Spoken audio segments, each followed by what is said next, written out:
Gusto nyo bang makilala ang inyong business, kumita, sumikat at maging patok online or TV? Get more customers and grow your business. Advertise now. From the studios of Litter News Philippines, Errol Dakame of Tamao Asset.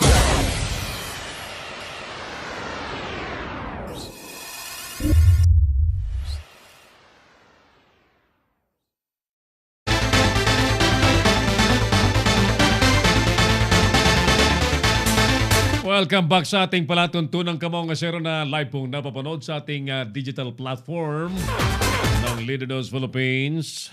You will be able to watch our program worldwide at nationwide naman sa pamamagitan po ng television channel na Pinoy Extreme Channel.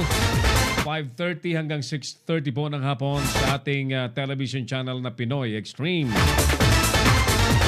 Darrell Soles de la Vega, partner, amigo dyan sa Batangas. Kumusta ka dyan? Sabi niya, tama po. Yan, Sir Errol, wag nang dagdagan ng isa pang problema ang kinakaharap na problema. Suralya po yan. Lugar, Sir Errol. O yan, Suralya. Sige. Sang-ayon po ako na may tumatawag. Sorry, I cannot answer you. Saglit ha. Yung tumatawag po sa akin, hindi ko kayo masasagot because I'm doing this show live. Sang-ayon po ako na patawan ng kamatayan ang mga yan kasi po kawawa ang mga mahihirap lalong naghihirap silang mga kawatan sa gobyerno ang lalong yumayaman, sabi ni Darrell. Maria Luisa Lydia Carlos, sabi niya, amen and amen. Siguro doon sa sa prayer natin na makabagbag damdaming prayer namin ni Clarence. Right, sige. At the same time, nice nating batiin ang pag sa aeroplano ba sumakay yung bate diyan? Bon voyage. Tama?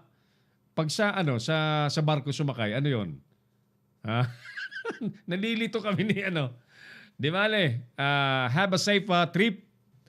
Have a safe flight, Ma'am Lorna Beth Hakubos. Yan. Ma'am Lorna Beth Hakubos na may flight kaninang umaga. Hinatid ni partner, sasabihin ko ba? Sabihin ko? May naghatid na isang importanteng tao na taga Leader News. Ayan. Sa airport kay Ma'am Lorna Beth Hakubos. Yan, batiin daw namin. Ma'am Beth, have a safe travel. Papunta muna siyang Tokyo, Japan, and from Japan, diretso na sa the US of A. Yan. Joel, sino pa mga nanonood sa atin? Sige po, ano po ang inyong sagot sa ating katanungan na nagsisilbi pong ating main topic this afternoon? Sangayon ba kayong patawan po ng death penalty ang mga plunderer at grafters sa ating bansa?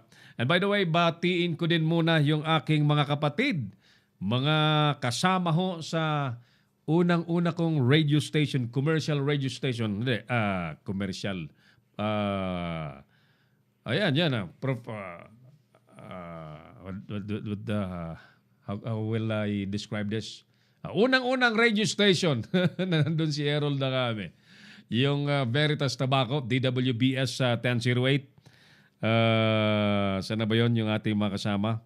At meron daw kaming instant reunion na Clarence this coming March 17. Yung aming napaka-galing at mabait, mamalasakit, na station manager, Father Manuel Manny Cames Camo, ay nangangarap daw na magkaroon ng bonding yung mga original members, mga original na kasapi po ng DWBS 1008 AM sa AM band, radyo sa AM band. Yan. When was that? I joined DWBS in 1992. Oh, tagal-tagal na, no? And I think I was with them until 1995 ba yun? Ayan, mga ganun na. Sila Iwi, si Florence Bansuela, si Joe Portugal, mga hindi ko makakalimutan ha. Mga kasama natin aktibong-aktibo.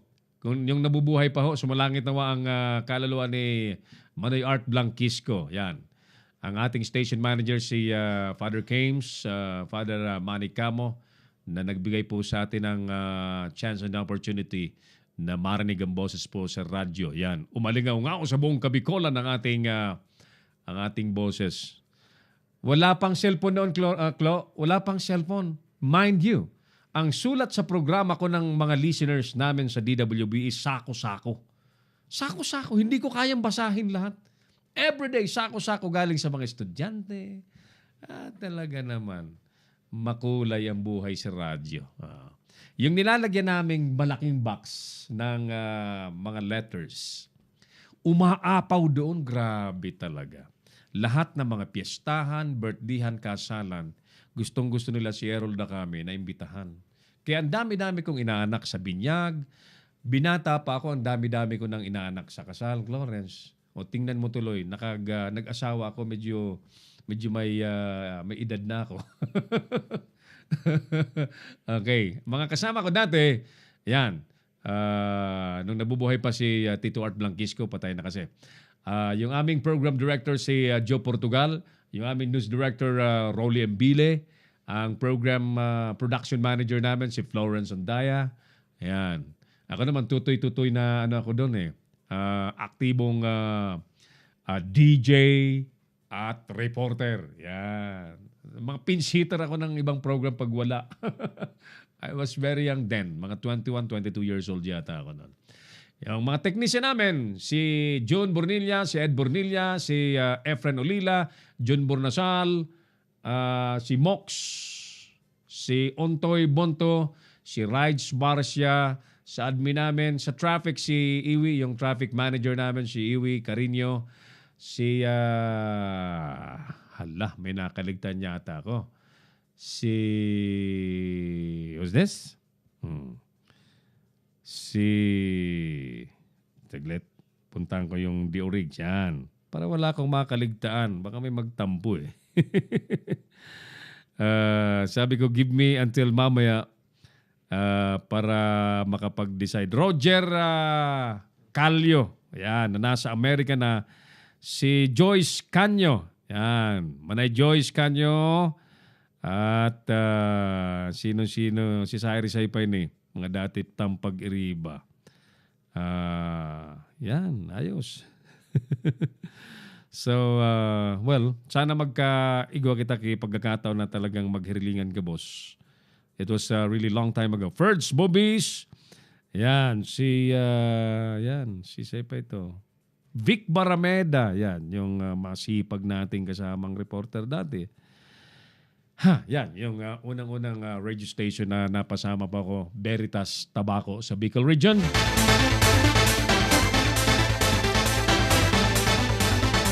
And kumusta po kamo mga pag-iriba dyan sa iba't ibang radio station na nagkahiwa-hiwalay na kasi yung mga kasama natin sa DWBS.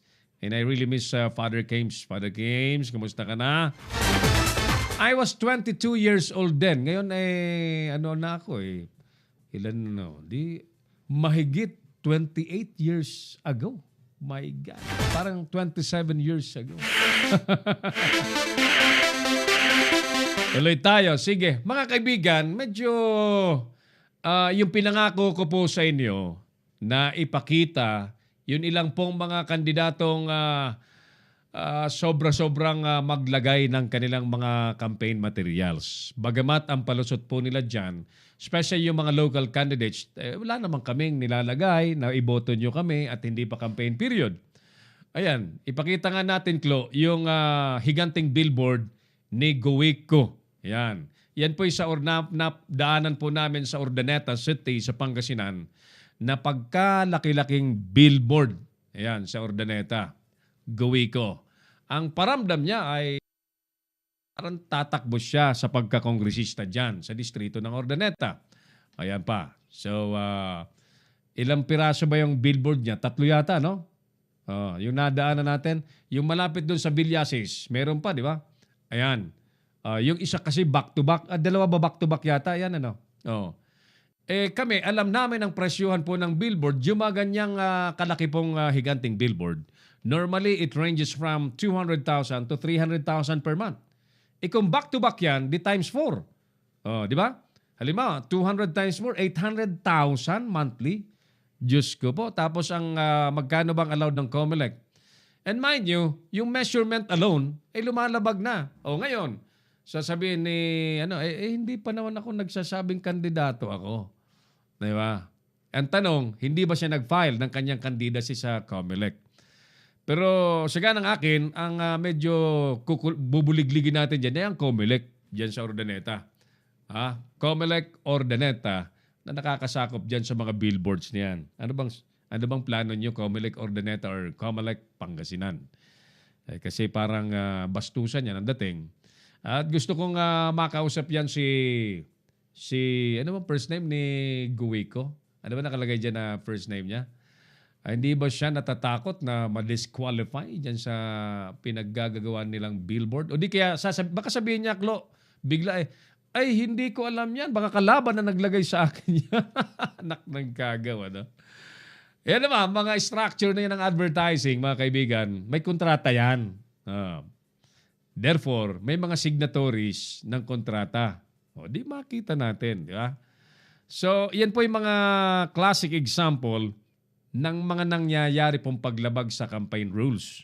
Ayan, campaign rules. Alright, yan po yan sa Pangasinan. At all the way papunta po sa Central Luzon, sa Pampanga area, napakarami pong mga higanting billboard. Hindi lamang nakuna namin yung ibang mga billboards kasi nagmamadali kami. Last week, marami kami nakita talaga. And even sa NLEX, SLEX, napakarami. So, ang tanong ko ngayon sa COMELEC, meron ba silang madidisqualify? May mapapatanggal ba silang kandidato? Diyan sa mga lumalabag na yan. Samantala, mga kaibigan, doon po sa pinakita po nating expenditure ng mga advertising ng mga politiko, lumalabas po na ang pinakamalaking may ginastos na, mga kaibigan, ay ang sikat na si Sap Bongo, dating Sap Bongo. Ayun dyan sa datos ng PCIJ, Philippine Center for Investigative Journalism Data. Mula Enero lang yan, ha? Wala pa yung last year. Tama? Enero or basta yun yung naka-record. Siguro yun yung mga nakuha nilang data sa mga TV stations, radio stations. Nakagastos na ng mahigit 400 million si Sap Bongo at sumusunod si Amy Marcos, mahigit 400 million din. Pero ang medyo conflicting sapagkat si Sap Bongo ay nag-declare po na ang kanyang pera sa bangko, ang kanyang assets, ang kanyang kayamanan is merely 12 million pesos. Yan, 12 million pesos. Si Amy naman, nag-declare yan ng magkano yan? 24 million something lang, no? But they already spent 400 million. Ayan. So, habang kami po ay nagre-research din, may mga video kami nakita. Yung video ng Pangulong Duterte na sinasabi niya na si Sap Bongo ay bilyonaryo. Ayan. Gusto ko lang ipakita po sa inyo. Nothing, no malice. No malice. Factual lang tayo. Papakinggan niyo po itong, panoorin po ninyo itong video ng Pangulo na pag-back up po kay... actually, totoo, maraming naiinggit kay Sap Bongo. You know why? Talagang binaback upan siya ng presidente. Talagang kinakampanya po siya ng talagang diin na diin. Ano? Yan, panoorin po natin itong maiksi lang, mga ilang seconds lang na video. You know, I just... tingnan ninyo yung a daily dose of your medicine. Bongo intervenes in the 15 billion. Who gave you idea he can intervene? Where is his signature? Where is your statement? And where is your even a point of reference? Dumadata, ang dami na talaga sa akin. But look at... Alam mo, hindi ako mag-ibang puro bilyonaryo to. Sa totoo lang. Tutangin na ba? Tanongin niyo kung sino yan. Alright. Ito mga ganito. Ayan. Si Presidente ang nagsabing bilyonaryo si Bongo. Ayan. So, and yet, Bongo declared 12 million pesos only in his salin. Medyo nagtatanong lang kami sa isip namin, alin ba ang totoo? Is he really a billionaire or millionaire? Magkaiba po kasi yung billionaire sa million. Pag billionaire, malaki ang pera, di ba? Pero, I don't know. So, it's up to you, ladies and gentlemen. Ito po yung mga nakita lamang po naming mga data. Pinakikita po namin sa inyo without any malice. Areglado? Sige. So, balikan natin ang ating survey question, mga suki.